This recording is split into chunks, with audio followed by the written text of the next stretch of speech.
جمال الوجود بذكر الإله وتصفو الحياة بنور هدى. جمال الوجود بذكر الإله وتصفو الحياة بنور هدى. وتطرب نفس له طاعة ويبلغ سعد إلى منتهى. جمال الوجود بذكر الإله وتصفو الحياة بنور هدى. جمال الوجود بذكر الإله وتصفو الحياة بنور هدى. وتطرب نفس له طاعة ويبلغ سعد إلى منتهى.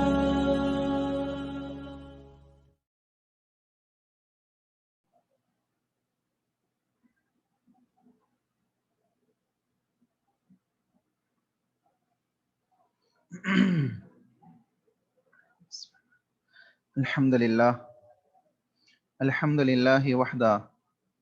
والصلاة والسلام علی من لا نبی بعدہ. اعوذ باللہ من الشیطان الرجیم. بسم اللہ الرحمن الرحیم. رب اشرح لی صدری ویسر لی امری واحلل عقدۃ من لسانی یفقہوا قولی. ربی زدنی علما ربی زدنی علما ربی زدنی علما اللہم ربی زدنی علما. تمام قسم کی حمد و ثنا، کبریائی، بڑائی اللہ وحدہ لا شریک کے لیے لائق و زیبا ہے. سبحان اللہ و بحمدہ سبحان اللہ العظیم. انگنت درد و سلام ہو انبیاء کی مقدس جماعت پر، خصوصاً سید المرسلین رحمت للعالمین جناب محمد و رسول اللہ صلی اللہ علیہ وسلم کی ذات گرامی پر. اللہم صلی علی محمد وعلی آل محمد کما صلیت علی ابراہیم وعلی آل ابراہیم انک حمید مجید. اللہم بارک علی محمد وعلی آل محمد کما بارکت علی ابراہیم وعلی آل ابراہیم انک حمید مجید. اللہ کی حمد و ثنا اور رسول اکرم صلی اللہ علیہ وسلم کے اوپر درود و سلام کے بعد انشاءاللہ ہم آگے چلیں گے اور سیرت النبی صلی اللہ علیہ وسلم کا اگلا حصہ، یعنی اللہ کے نبی صلی اللہ علیہ وسلم کی دعوت و تبلیغ کے سلسلے میں ہم نے پیچھے سنا ہے، پیچھے کے دروس میں. انشاءاللہ آج ہم دیکھیں گے کہ مشرکین مکہ کس انداز سے رسول اللہ صلی اللہ علیہ وسلم کی مخالفت پہ اتر آئے، یہاں تک کہ جب ابو طالب کے پاس جا کر ان کی بات نہیں بن پائی تو انہوں نے مختلف حربے اپنائے، جس میں سے اللہ کے نبی صلی اللہ علیہ وسلم کو قتل کرنے کی سازش بھی داخل تھی اور اس قسم کی دوسری چیزیں موجود تھی. اس کے باوجود کہ مشرکین مکہ اللہ کے نبی صلی اللہ علیہ وسلم سے اور دین اسلام سے نہایت ہی بغض و حسد رکھا کرتے تھے اور اسلام کے خلاف تمام قسم کے معاملات انجام دے رہے تھے، لیکن ایک دوسرا پہلو بھی موجود تھا. اب وہ کیا تھا کہ کتاب اللہ جو اللہ کا کلام ہے اور اللہ کے کلام ہونے کے ساتھ ساتھ اس میں وہ تاثیر موجود ہے کہ اگر انسان عربی سمجھنے والا ہے تو بھی اور نہیں سمجھنے والا ہے جب بھی، دونوں ہی کیفیات میں اس کے اوپر کتاب اللہ کے اثرات ہوتے ہیں. چنانچہ انہی ایسے ہی چند واقعات اللہ کے نبی صلی اللہ علیہ وسلم کے زمانے میں پیش آئے. اس سے پہلے کہ ہم دیکھیں کہ مشرکین نے کس انداز سے مخالفت کی، ہم ایک واقعہ سنتے ہوئے چلتے ہیں کہ اللہ کے نبی محمد رسول اللہ صلی اللہ علیہ وسلم کے اوپر نازل شدہ کتاب کلام اللہ، اللہ کا کلام قرآن مجید کی کیا تاثیر تھی اور مشرکین مکہ اس کو سننے کے لیے کس انداز سے بے چین ہوتے تھے، اس کو سنتے ہوئے چلتے ہیں. انشاءاللہ تو ہمیں اس کتاب کی عظمت بھی سمجھ میں آئے گی، محسوس ہوگی، اور جس انداز سے ہم نے اس کے حقوق کو پامال کیا ہے، ہم نے اس کو جزدانوں میں سمیٹ کے رکھ دیا ہے اور اپنے گھروں کی زینت ہم نے بنائی ہوئی ہے، اس کو پڑھنے اور سمجھنے کے لیے ہمارے پاس وقت موجود نہیں ہے، تو ہمیں سوچنا چاہیے کہ مشرکین مکہ جو خود اللہ کے نبی کی مخالفت میں ہیں، ان کے خود کے کیا حال ہے، اس واقعے سے سنتے ہوئے چلے۔ رؤسائے قریش یعنی قریش کے جو بڑے بڑے سردار تھے، ان کا کتاب اللہ کو سننا، کتاب اللہ کو سننا اور دوسروں کو اس سے روکنا، یعنی وہ کیا کرتے تھے، جیسے میں نے اس سے پہلے کے واقعات میں آپ کو بتایا تھا کہ جب حج کا موسم ہوتا تو اللہ کے نبی صلی اللہ علیہ وسلم کے پیچھے گھوم گھوم کے ابو جہل اور اس قسم کے دوسرے لوگ کیا کرتے، اللہ کے نبی محمد رسول اللہ صلی اللہ علیہ وسلم کو اس بات سے روکنے کی کوشش کرتے، اور جو لوگ آئے ہوئے ہوتے ان کو اس بات سے روکنے کی کوشش کرتے کہ یہ محمد وسلم کی زبانی کتاب اللہ کی تلاوت سنیں، کہیں ایسا نہ ہو کہ یہ سن کر دین اسلام کو ماننے والے بن جائے اور اسلام کے ماننے والوں کی تعداد بڑھتی چلی جائے۔ یہ تکلیف اس زمانے میں بھی مشرکین مکہ کو تھی، اور آج دنیا بھر کے مشرکان اور معبودان باطلہ کو پوجنے والے لوگوں کو اسی بات کی سب سے زیادہ تکلیف ہے کہ اسلام دن بدن بڑھتا کیسے چلا جا رہا ہے۔ یہ اللہ کے کلام کی تاثیر ہے، اور دین حق اسی انداز سے بڑھتا ہے۔ اللہ رب العالمین نے کتاب اللہ کے اندر اس بات کو بیان بھی کیا کہ اللہ اپنے نور کو مکمل کر چھوڑے گا، چاہے کسی کو کتنی ہی تکلیف کیوں نہ ہو۔ تو ایسی کئی آیتیں کتاب اللہ کے اندر موجود ہیں۔ یہاں اللہ کے نبی صلی اللہ علیہ وسلم کی کتاب اللہ کی تلاوت اور رسول اکرم صلی اللہ علیہ وسلم کی تلاوت سے متاثر ہونے والے مشرکین مکہ، اس واقعے کو ہم سنتے چلے۔ کتاب اللہ اللہ کا کلام ہے، اس کی ایک الگ ہی چاشنی ہے جو انسان کے دلوں کے اوپر اثر انداز ہوتی ہے۔ یہی وہ اثر تھا جو مشرکین مکہ کے دلوں پہ بھی پڑتا، یہاں تک کہ اللہ کے نبی صلی اللہ علیہ وسلم کا ایک واقعہ بڑا مشہور ہے۔ اللہ کے نبی محمد رسول اللہ صلی اللہ علیہ وسلم کتاب اللہ کی تلاوت کر رہے تھے، کعبۃ اللہ یعنی کعبہ کے پاس کھڑے ہو کے اللہ کے نبی صلی اللہ علیہ وسلم نماز کی حالت میں کتاب اللہ کی تلاوت کر رہے، اور کتاب اللہ کی تلاوت مشرکین مکہ کی جو مجلس وہاں لگی تھی، وہ لوگ بھی اللہ کے نبی کی اس تلاوت کو سن رہے ہیں، یہاں تک کہ سنتے سنتے اتنے مدہوش ہو گئے اور انہیں اس بات کا احساس تک نہیں ہوا کہ کب رسول اللہ صلی اللہ علیہ وسلم نے آیت سجدہ پڑھی اور رسول اللہ صلی اللہ علیہ وسلم سجدے میں داخل ہوئے، اور تمام کے تمام مشرکین جو اس وقت اللہ کے نبی کی تلاوت کو بڑے غور و فکر سے سن رہے تھے، وہ تمام کے تمام لوگ کیا ہوئے، وہ اس اللہ کے نبی محمد رسول اللہ صلی اللہ علیہ وسلم کے ساتھ سجدے میں داخل ہو گئے۔ چنانچہ رسول اکرم صلی اللہ علیہ وسلم کی تلاوت اور کتاب اللہ کے اس اثر کو، کتاب اللہ کی یہ تاثیر اس بات کے اوپر دلالت کرتی ہے کہ اگر یعنی اہل عرب تھے، وہ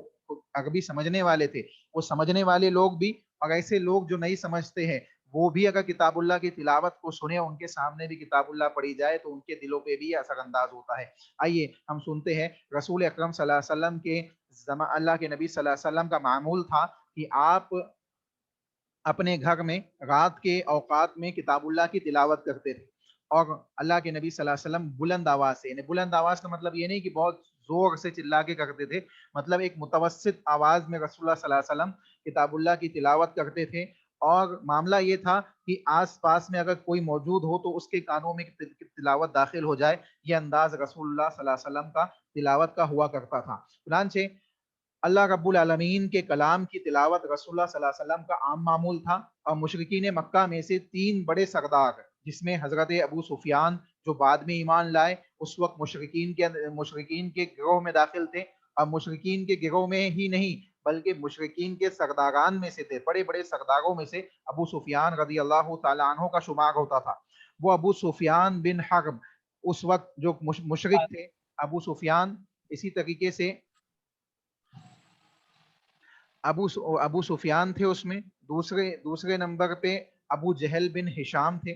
تیسرے نمبر پہ اخنس بن شریق بن عمر، یہ 3 لوگ تھے، الثقفی، یہ 3 لوگ تھے جو رسول اکرم صلی اللہ علیہ وسلم کی تلاوت سننے کے لیے اللہ کے نبی کے گھر پہنچتے، اور اللہ کے نبی صلی اللہ علیہ وسلم کے گھر پہنچنے کے بعد ان کا معمول کیا ہوتا، وہ رات کی تاریکی میں پورے احتیاط کے ساتھ چھپتے چھپاتے ہوئے، دوسروں سے بچتے بچاتے ہوئے، یہ تینوں ہی الگ الگ راستے سے محتاط انداز میں اپنا انہوں نے اپنی ایک جگہ انہوں نے بنائی ہوئی تھی اللہ کے نبی صلی اللہ علیہ وسلم کے گھر کے ارد گرد میں، جہاں یہ بیٹھ کر چھپکے سے رسول اللہ صلی اللہ علیہ وسلم کی تلاوت سنتے، اور یہ تینوں کا یہ انداز ہوتا کہ کوئی دوسرا ہم کو دیکھ نہ لے، یہ کوئی دوسرا ہم کو دیکھ نہ لے، یعنی تینوں ایک دوسرے کے بارے میں بے خبر تھے، کہ ان کو خود بھی نہیں معلوم تھا کہ یہاں تین لوگ موجود ہیں، یعنی اللہ کے نبی کے گھر کے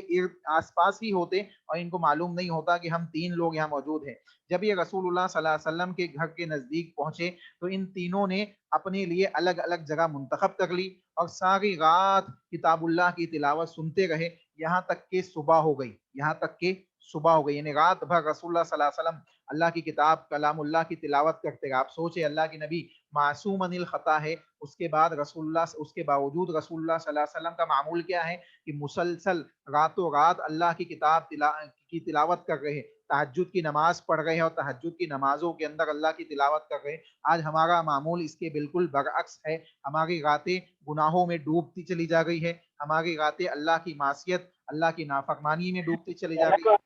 ہے کہ اللہ کہنے والے کو بھی اور سننے والوں کو بھی اس بات کی توفیق دے کہ ہم بھی اپنی راتوں کو اسی انداز سے گزارے جیسے رسول اللہ صلی اللہ علیہ وسلم گزارا کرتے تھے۔ چنانچہ رسول اکرم صلی اللہ علیہ وسلم رات بھر تلاوت کرتے رہے اور یہ رات بھر تینوں بھی چھپ کے سنتے رہے۔ جب صبح کی یعنی روشنی پھوٹنے لگی ہلکا ہلکا، جیسے فجر کی نماز سے پہلے کی جو صبح کاذب ہوتی ہے، جب سحری کا وقت ہوتا ہے، وہ وقت آیا تو ان تینوں نے سوچا کہ اب یہاں سے چلنا چاہیے، ممکن ہے کہ لوگ باہر نکل جائے اور لوگ ہمیں دیکھ لے، کیونکہ یہ وہ لوگ تھے جو دوسرے لوگوں کو اللہ کے نبی کے پاس جانے سے روکتے تھے، اللہ کے نبی کی باتیں سننے سے روکتے تھے۔ رسول اللہ صلی اللہ علیہ وسلم کی دعوت و تبلیغ میں سب سے بڑی رکاوٹ یہی لوگ تھے جو مشرکین مکہ کے سرداران تھے۔ یہ اگر ان کو لوگ کتاب اللہ کی تلاوت کرتے ہوئے سن لیتے تو کیا ہوتا؟ لوگ رسول اللہ صلی اللہ علیہ وسلم کے اوپر ایمان لے آتے۔ چنانچہ ان تینوں کے دلوں کے اندر کیا بات آئی کہ اب یہاں سے چلنا چاہیے، صبح ہونے والی ہے۔ چنانچہ تینوں ہی اپنی اپنی جگہ سے نکلے اور راستے کی جانب بڑھنے لگے تو تینوں کا ایک دوسرے سے سامنا ہو گیا۔ تینوں ایک دوسرے کو دیکھ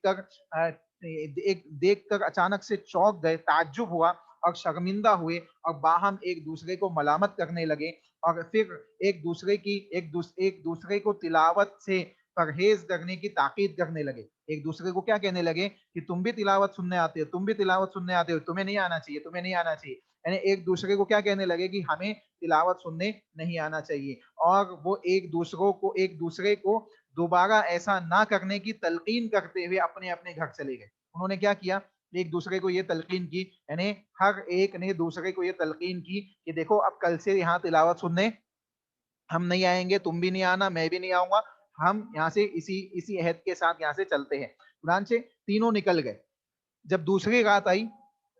رات پھر سے آئی، اور اللہ کے نبی صلی اللہ علیہ وسلم کا تو معمول تھا کتاب اللہ کی تلاوت کرنا، تو جب دوسری رات آئی تو یہ تین لوگ، ان تینوں میں سے ہر ایک نے یہ سوچا کہ دیکھو وہ دونوں تو نہیں آئیں گے، چلو میں چلتا ہوں، چنانچہ ہر ایک اپنے اپنے اس مقام پہ جہاں وہ چھپ کے تلاوت سنتا تھا وہاں پہنچ گیا اور رات بھر اسی انداز سے تلاوت سنتے رہے۔ جب صبح ہونے لگی پھر نکلے، پھر تینوں کا آپس میں ایک دوسرے سے ٹکراؤ ہو گیا۔ جب اندھیرا چھٹنے لگا تو تینوں ایک دوسرے سے پھر سے مدبھیڑ ہو گئی، آمنا سامنا ہو گیا، تو پھر ایک دوسرے سے باز بوز کرنے لگے اور کہنے لگے کہ ہم نے ایک دوسرے کو کل ہی تلقین کی ہے اور آج ہم تینوں پھر سے یہاں موجود ہے۔ چنانچہ یہ کتاب اللہ کا اثر تھا کہ وہ اپنے یعنی ایک دوسرے کو تاکید اور تلقین کرنے کے باوجود وہ پھر سے کتاب اللہ کی تلاوت کو سننے کے لیے وہاں حاضر ہوئے۔ چنانچہ انہوں نے پھر اس بات کو اپنے ایک دوسرے سے کہا کہ بھائی دیکھو، ہم وہ لوگ ہیں جو دوسروں کو منع کرتے ہیں، تو اگر ہم خود کتاب اللہ کی تلاوت سنیں گے تو لوگوں پہ کیا اثر ہوگا۔ اس انداز سے باتیں کہتے ہوئے انہوں نے کیا کیا، وہ وہاں سے نکلے اور اپنے اپنے گھروں کی جانب نکل پڑے۔ تیسری رات جب تیسری رات کا موقع آیا تو تلاوت سننے کے لیے ان کی بے تابی میں مزید اضافہ ہو گیا، مزید وہ بے چین ہو گئے۔ تینوں کے تینوں بے اختیار اٹھے اور کوشا اپنی اپنی مخصوص مجلسوں میں آ بیٹھے، یعنی تینوں نے جدوجہد کرتے ہوئے کیا کی، اپنے اپنے گھروں سے نکلے اور اپنی اپنی اس مقام پہ جہاں وہ چھپ کے تلاوت سنتے تھے وہاں آ کے اپنی نشستوں میں آ کے